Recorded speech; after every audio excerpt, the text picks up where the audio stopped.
কি হলো কি সোনালীর বাবা, তুমি কি এখনো কোনো কথা বলবে না? বলছি তুমি আমাদের মতামত মেনে নেবে, নাকি তোমাকে আর তোমার মেয়ে আর ওই ছেলেটাকে নিয়ে আমাদের জমিদার মশাই বাড়ি যেতে হবে? ফুলকুমারী তো রাজকুমার চন্দ্রকে খুঁজতে বেরিয়ে পড়লো। সত্যি মেয়েটার জন্য বড্ড দুশ্চিন্তা হচ্ছে। এখন আমি কি সিদ্ধান্ত দেব এদের? কারণ প্রজারা, রাজ্যের লোকজনরা ভুল কিছু তো বলেনি। সত্যি বলতে ফুলকুমারী একজন ভালো রানী। কি করব কি আমি কিছুই তো বুঝে উঠতে পারছি না।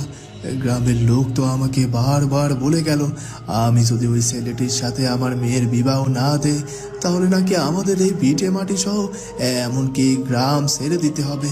আমি জানি না আর কতটা দূর পথ পাড়ি দিলে আমি আমার রাজকুমারীর কাছে পৌঁছতে পারবো। আর এই নদীটা পার করে কোন কূলে গিয়ে বা আমি পৌঁছবো?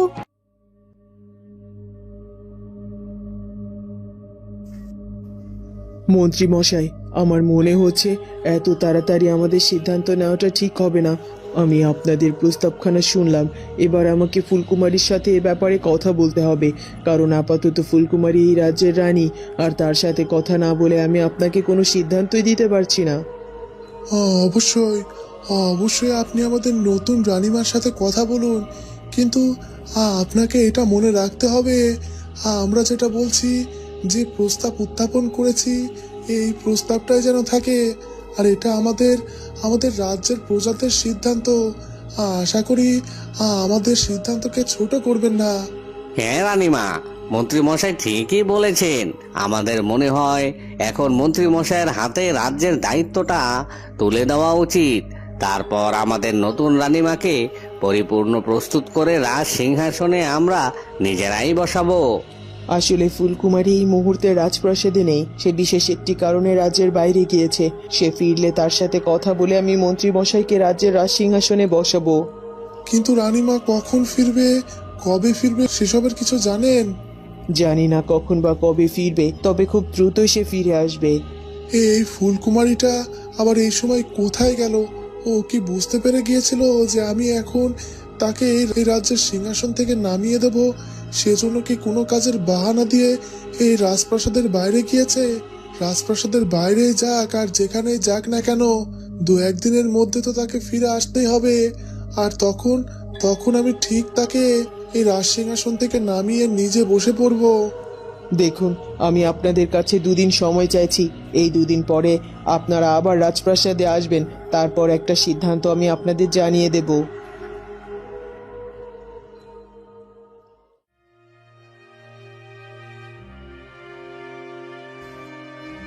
বাবা, আমি তোমার কাছে একটি বিশেষ কারণে এসেছি। তুমি যদি আমাকে অনুমতি দাও তাহলে আমি তোমার কাছে কথাটা বলতে চাই। আপনি আপনি আমার সাথে কথা বলবেন, তার জন্য অনুমতি কেন চাইছেন? বলুন না, বলুন না কি বলবেন আপনি? আসলে বাবা, আমি বুঝতে পারছি না তোমাকে কথাটা কিভাবে বলবো, আর এই কথাটা তুমি কিভাবে নেবে। বড্ড লজ্জা বোধ হচ্ছে আমার। দেখুন, আপনি আমার বাবার মতো। আপনি আমাকে একটা কথা বলবেন, তার জন্য লজ্জা পাবেন? এটা কি করে হয়? বলুন কাকাবাবু, আপনি নিজের ছেলে মনে করে আমাকে সবকিছু বলতে পারেন, বলুন। আসলে বাবা, আমি একটা কন্যা দায়গ্রস্ত পিতা। আমি বড্ড অসহায়, আর এই অসহায় পিতা তোমার কাছে একটা জিনিস চাচ্ছে। বলো বাবা, তুমি আমাকে ফিরিয়ে দেবে না? কি বলছেন কি? আপনি আমার কাছে কিছু চাইবেন আর আমি সেটা ফিরিয়ে দেব? আপনি আমাকে মুমূর্ষু অবস্থায় নদী থেকে তুলে এনে আমাকে আশ্রয় দিয়েছেন, আমাকে সুস্থ করে তুলেছেন, আমাকে নতুন জীবন দিয়েছেন। আর এর জন্য আমি আপনার কাছে অনেক ঋণী। আর তাই যদি আপনার চাওয়াটা পূরণ করে আমার ঋণ কিছু কমাতে পারি, তাহলে আমি নিজেকে ধন্য মনে করব। আসলে বাবা, গ্রামের লোকেরা তোমাকে নিয়ে আর সোনালীকে নিয়ে অনেক আজে বাজে কথা বলছে। তোমার জন্য আমার মেয়েটার নামে কলঙ্ক রটাচ্ছে। আর আজকে জমিদার মশাই তো বলেই দিয়েছেন, তোমার সাথে যদি আমার মেয়ে সোনালীর বিবাহ না দেই তাহলে এই গ্রাম মাটি সবকিছু ছেড়ে আমাদেরকে চলে যেতে হবে।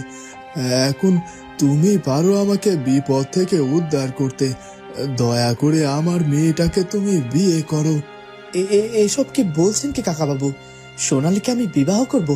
কিন্তু আমি কে, কি আমার পরিচয়, এসব কিছু তো আপনারা জানেন না। আর তাছাড়া সোনালীকে তো আমি কখনো ওরকম চোখেই দেখিনি। আমি জানি বাবা, তুমি সোনালীকে কখনো ওরকম চোখে দেখোনি। আর আমি তোমার পরিচয় পরিবার সম্পর্কে কিছুই জানতে চাই না, তবে তোমাকে আমি চিনেছি। তুমি অনেক ভালো ছেলে। তোমার সাথে যদি আমার সোনালীর বিয়ে হয়, আমার সোনালী সুখেই থাকবে, আর তাছাড়া ওর কলঙ্কটাও ঘুচবে। বাবা, তুমি আমার মেয়েটাকে কলঙ্কের হাত থেকে বাঁচাও, না হলে যে আমার মেয়েটাকে জলে ডুবে মরতে হবে, কারণ আমাদের এইটুকু মান সম্মান ছাড়া আর কিছুতে নেই কো।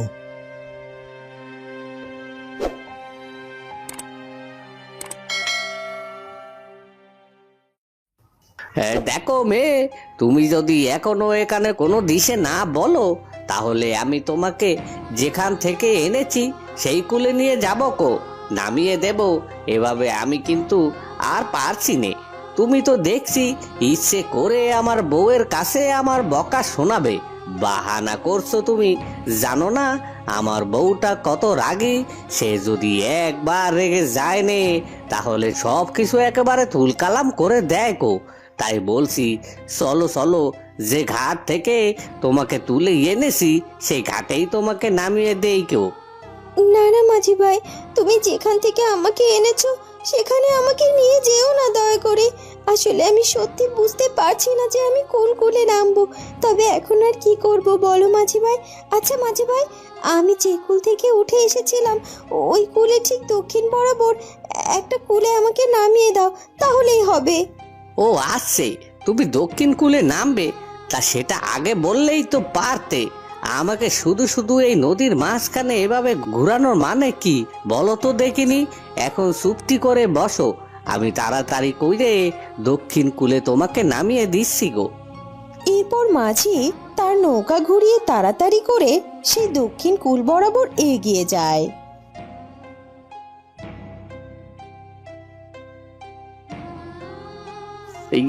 এই তো আমরা দক্ষিণ কূলে চলে এসেছি। এবার তাড়াতাড়ি কইরে নৌকা থেকে নেমে পড়ো তো। আর হ্যাঁ, তুমি না বলেছিলে নৌকা পার করে দিলে আমাকে তুমি পয়সা দেবে? কই দাও আমাকে পয়সা, দেবে না গো? হ্যাঁ হ্যাঁ, অবশ্যই দেব। তুমি আমাকে এত বড় উপকার করলে, আর এই অবেলায় তুমি এত বড় নদীও পার করে দিলে, আর তোমাকে পয়সা দেব না তা কি করে হতে পারে? এই নাও গো, এই পয়সাটা রাখো। এ কথা বলে ফুলকুমারী একটা পয়সা মাঝিকে দেয়। আর মাঝি সেই পয়সাটি দেখে একেবারেই অবাক হয়ে যায়।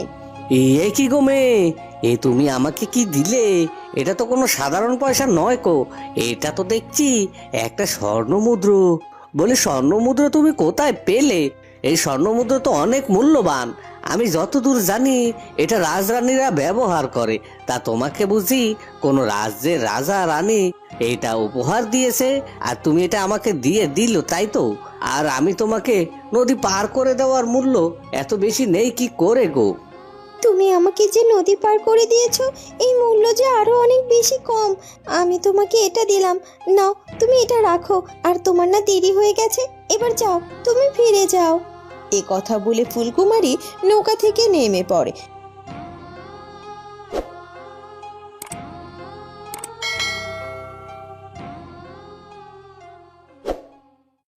এরপর কেটে যায় বেশ খানিকটা সময়। কি বলছো কি ফুলপরি? তুমি এখন আমার সাথে রাজপ্রাসাদে ফিরে যাবে না? কিন্তু কেন? বলছি রাজকুমার, বলছি, সব কিছু খুলে বলছি। তুমি জানলে খুশি হবে যে রাজকুমার চন্দ্রকুমার মারা যায়নি, সে বেঁচে আছে। সত্যি সত্যি বলছো তুমি পরি? আমার বন্ধু চন্দ্রকুমার বেঁচে আছে? কিন্তু কোথায়? কোথায় চন্দ্রকুমার? রাজপ্রাসাদের কোথাও তো তাকে দেখতে পেলাম না। তাহলে আমি বরং যাই, রাজকুমার চন্দ্রকুমারের সাথে আগে দেখা করে আসি। আরে আরে দাঁড়াও না রাজকুমার প্রতাপ, রাজকুমার চন্দ্রকুমার তো রাজপ্রাসাদে নেই এখন। তুমি বলছো রাজকুমার চন্দ্রকুমার বেঁচে আছে, আবার বলছো যে রাজকুমার চন্দ্রকুমার রাজপ্রাসাদে নেই। তোমার কথার মানে কিন্তু আমি কিছুই বুঝতে পারছি না পরি। রাজকুমার শান্ত হয়ে আগে আমার কথাটা শোনো, আমি তোমাকে সব সব কিছু বুঝিয়ে বলছি। এরপর ফুলপরি রাজকুমারের বেঁচে থাকা থেকে শুরু করে রাজকুমারকে খুঁজতে যাওয়া পর্যন্ত সব কথা খুলে বলে। ও আচ্ছা, তাই বলো। তাহলে ফুলকুমারী একা গিয়েছে রাজকুমার চন্দ্রকুমারকে খুঁজে আনতে, কিন্তু ওকে এভাবে একা যেতে দেওয়াটা তো একেবারেই উচিত হয়নি। তার সাথে সৈন্য সামন্ত এবং লোক পাঠানো দরকার ছিল। হ্যাঁ হ্যাঁ, অবশ্যই ছিল, কিন্তু ফুলকুমারী নিজে থেকে সেটা নেয়নি। সে চেয়েছে নিজে রাজকুমার চন্দ্রকে খুঁজে আনবে, আর আমিও চাই ফুলকুমারী রাজকুমার চন্দ্রকে নিয়ে ফিরে আসার পর আমি আমাদের রাজ্যে ফিরবো। তার মানে তুমি এখন আমার সাথে রাজপ্রাসাদে ফিরে যাবে না? আর আমিও তো চাইলে এখানে থাকতে পারবো না, কারণ রাজ্যে অনেক কাজ পড়ে আছে। তার মানে তোমাকে ছাড়া এই কদিন আমাকে থাকতে হবে। আমি জানি রাজকুমার, আমাকে ছেড়ে থাকতে তোমার বড্ড খারাপ লাগবে, তবে আমার মন বলছে ফুলকুমারী খুব তাড়াতাড়ি রাজকুমার চন্দ্রকে সাথে করে নিয়ে ফিরে আসবে। তুমি এক কাজ করো, আজকের দিনটা তুমি থেকে যাও, তারপর কালকের দিনটা কাটুক। তারপর আমার মনের বিশ্বাস ফুলকুমারী রাজপ্রাসাদে ফিরে আসবে। তখন আমি তোমাকে খবর পাঠাবো আর নিজের রাজ্যে ফিরে যাব। এরপর কেটে যায় অনেকটা সময়। ওদিকে রাজকুমার চন্দ্রকুমার কিছুতেই সোনালীর বাবার কথা ফেলতে পারে না, কারণ সোনালীর বাবা তাকে নতুন জীবন দিয়েছিল। তার মুখের দিকে তাকিয়ে কোনোভাবেই সে না করতে পারেনি, কিন্তু সে কোনোভাবেই সোনালীকে বিবাহ করতে রাজিও নয়। এটা কি হয়ে গেল? কিছুই তো বুঝতে পারলাম না। কাকাবাবু এসব কি বলে গেল? গ্রামের লোকজন, এমনকি জমিদার মশাই সবাই মিলে নাকি বলেছে যে আমাকে সোনালীকে বিয়ে করতে হবে। জানে না কেন, কি কারণে তারা সোনালী আর আমাকে নিয়ে এসব কিছু ভাবছেন। আমি তো সোনালীকে কখনো কোনো দিনও ওইভাবে দেখিনি। ওকে কি করে বিবাহ করব আমি তাহলে? আর তাছাড়া আমার মন তো সারাক্ষণ একজনকে খুঁজে বেড়াই। আমার মনে হয় কেউ একজন আমার জন্য অপেক্ষা করে আছে, আর আমিও তার জন্য অপেক্ষা করে আছি, আর আমিও তার জন্য অপেক্ষা করে থাকতে চাই। বিধাতা চাইলে হয়তো একদিন আমার তার কথা মনে পড়ে যাবে, সে হয়তোবা আমার কাছে আসবে। কিন্তু এর মধ্যে আমি সোনালীকে কি করে বিয়ে করব? আর তাছাড়া আমার জীবনে কি ছিল কি না ছিল এসবের কিছু তো আমি জানি না, আর কাকাবাবু বা সোনালী কেউ জানে না। আর না জেনে কি এত বড় সিদ্ধান্ত নেওয়া যায়? নেওয়া ঠিক হবে? কিন্তু কাকাবাবুর মুখের উপর আমি কিভাবে না বলবো? এটা বলে গেলেন যে আমি যদি সোনালীকে বিবাহ না করি তাহলে নাকি সোনালীকে জলে ডুবে মরতে হবে। আসলে তো সোনালী তো একজন মেয়ে, আর মেয়েদের নামে যদি কোনো কলঙ্ক রটে তাহলে সেই মেয়েটার জীবন যে বৃথা। কিন্তু আমি কি করতে পারি এখানে? আমি তো এভাবে বিনা অপরাধে শাস্তি পেতে পারি না। বিধাতা, আমি জানি না কি হবে। যেটা হবে সেটা যেন সঠিক হয়, কোনো অনাচার যেন না হয়।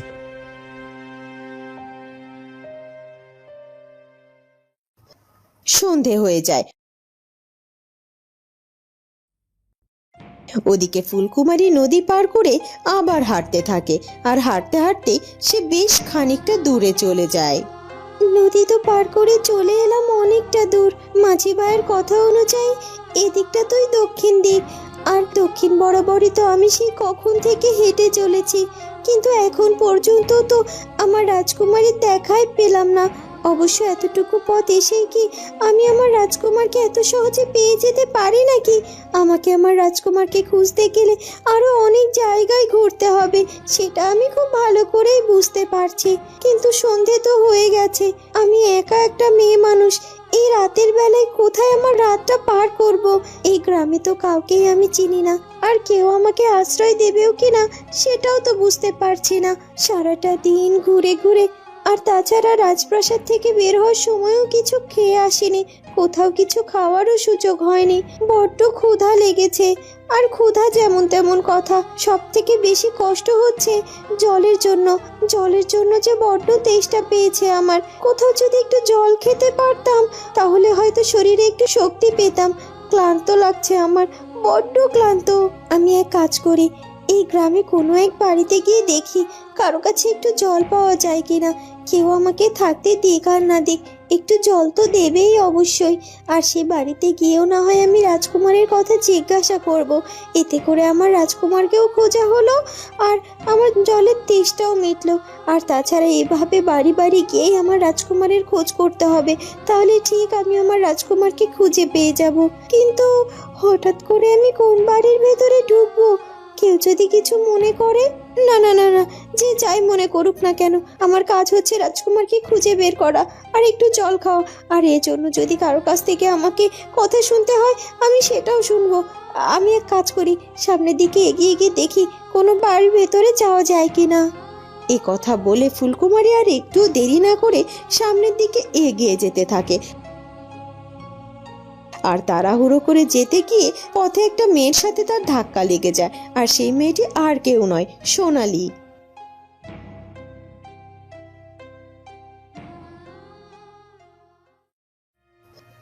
দুঃখিত, কিছু মনে করবেন না। আসলে আমি একটু অন্যমনস্ক হয়ে হাঁটছিলাম, তাই আপনাকে না দেখে একটু ধাক্কা দিয়ে দিয়েছি। আমায় ক্ষমা করবেন দয়া করে। কে কে আপনি? আপনাকে দেখে তো এই গ্রামের কেউ বলে মনে হচ্ছে না। কখনো তো আপনাকে এই গ্রামে আমি দেখিনি। আসলে সত্যি বলতে এই গ্রামের কেউই নই আমি। আমি আজই মাত্র এসেছি এই গ্রামে। আসলে আমার বড্ড জলের তেষ্টা পেয়েছে, তাই অন্যমনস্ক ভাবে তাড়াতাড়ি চলতে গিয়ে আপনাকে ধাক্কা দিয়ে ফেলেছি। কি বলছেন কি? জলের তেষ্টা পেয়েছে? আর আপনাকে দেখেও তো বড্ড ক্লান্ত লাগছে। মনে হচ্ছে মুখখানা শুকিয়ে গেছে। সারাদিন কি কিছু পেটে পড়েনি, তাই না? তা এই গ্রামে কোথায় এসেছেন? কোন আত্মীয়র বাড়ি? আমাকে বলুন। আপনি কি পথ চিনতে পারছেন না? আমাকে বলুন, আমি আপনার আত্মীয়র বাড়িতে পৌঁছে দেব। না না না না, আমি কোনো আত্মীয়র বাড়িতে আসিনি গো। আমি এখানে এসেছি বিশেষ একটি কারণে। আসলে আমি আমার হারিয়ে যাওয়া একজন মানুষকে খুঁজতে এই গ্রামে এসেছি। কি বলছেন কি? হারিয়ে যাওয়া মানুষকে এই গ্রামে খুঁজতে এসেছেন মানে? কে কে হারিয়ে গেছে আমাকে বলুন। সে যে অনেক কথা, বলতে গেলে অনেক বেশি সময় লাগবে। ও হ্যাঁ হ্যাঁ, সেটা তো অবশ্যই। আর আপনি তো বললেন আপনার জলের তেষ্টা পেয়েছে। আপনি এক কাজ করুন, আমার সাথে আমার বাড়িতে চলুন। আগে আপনাকে কিছু খাবার আর জল দেই। আপনি খাবার খেয়ে দিয়ে শান্ত হয়ে ধীরে সুস্থে তারপরে আমাকে সবটা বলবেন। আমার মনে হয় আমি আপনাকে সাহায্য করতে পারবো। সত্যি বলছেন? আপনি আমাকে সাহায্য করবেন? তাহলে তো ভালোই হলো। ঠিক আছে, চলুন তাহলে আমি বরং আপনার সাথে আপনার বাড়িতেই যাই।